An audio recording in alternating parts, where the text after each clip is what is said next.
Имаме множество случаи, които идват при нас и казват: да, ние искаме да инвестираме, но искаме 2-3 пъти да си увеличим парите в много кратък период. Растат постоянно измамите по телефона, хората им се обаждат, обещават им в крипто невъзможни неща, по никакъв начин нито ги проверяват, нито нищо. Не мога да разбера, от една страна са супер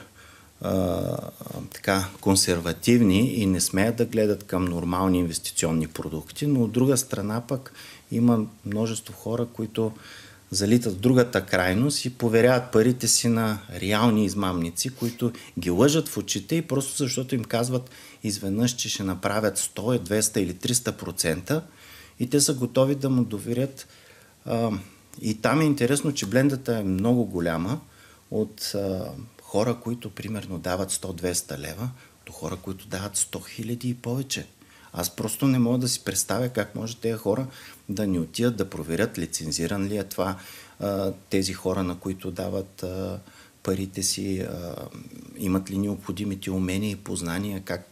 как могат да доверят такива суми пари, не мога да разбера, така че ги има, на крайности са нещата.